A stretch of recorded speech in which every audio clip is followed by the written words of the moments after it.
இதுக்கு மேலே ஒரு நிமிஷம் கூட என்னால் இந்த வீட்டில் இருக்கவே முடியாது. இந்த வீட்டுக்கு என்னப்பா குறை இருக்குது? எல்லா வசதியும் இருக்குது. இதை விட வேறு என்னப்பா வேணும்?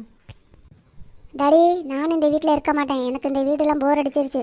லட்சத்தில் இருந்தது போதும், கோடியில் தான் எனக்கு வீடு வேணும். தேர்தல் சமயத்தில் எதுக்கடா அப்படி வம்பளுத்துட்டு இருக்கீங்க? கொஞ்சம் பொறுமையாக இருங்கடா. ஜெயிக்கிற வரைக்கும், ஜெயிச்சதுக்கப்புறம் நம்ம கோடி கணக்கில் வீடு வாங்கிக்கலாம்டா. என்னங்க, என் பிள்ளைங்க என்ன கேட்குறாங்களோ அதை செய்கிறது தான் உங்கள் கடமை. என் பிள்ளைங்களுக்கு செய்யாமல் வேறு யாருக்கும் செய்யக்கூடாது. அவனுக்கு என்ன கேட்குறானுங்களோ அதை செய்யுங்க முதல்ல.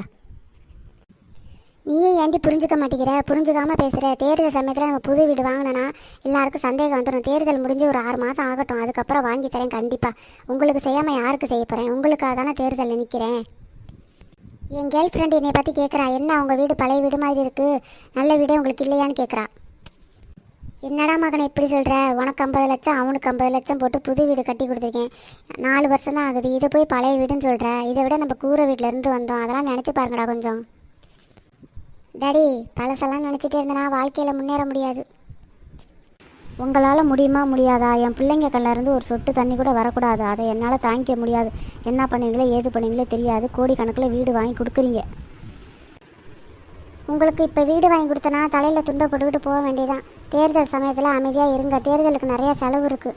பணத்தை போட்டு தான் பணத்தை எடுக்க முடியும். நான் எடுத்ததுக்கப்புறம் கோடிக்கணக்கில் வீடு வாங்கி தரேன். கொஞ்சம் அமைதியாக இருங்க, கொஞ்சம் பொறுமையாக இருங்க. இந்த வீட்டுக்கு என்ன குறை? புது வீடு எப்படி அழகாக சூப்பராக இருக்குது பாருங்கள்.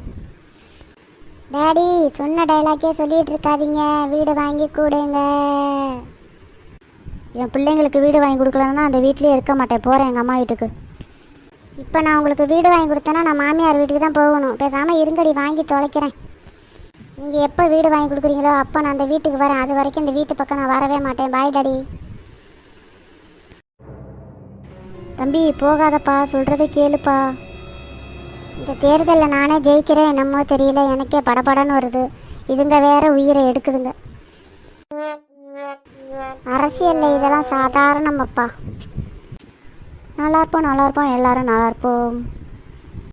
ஐயோ, என்னையை விட்டுட்டு நல்லா இருக்க போகிறீங்களா? அப்போ நான் போக மாட்டேன், இங்கே தான் இருப்பேன்.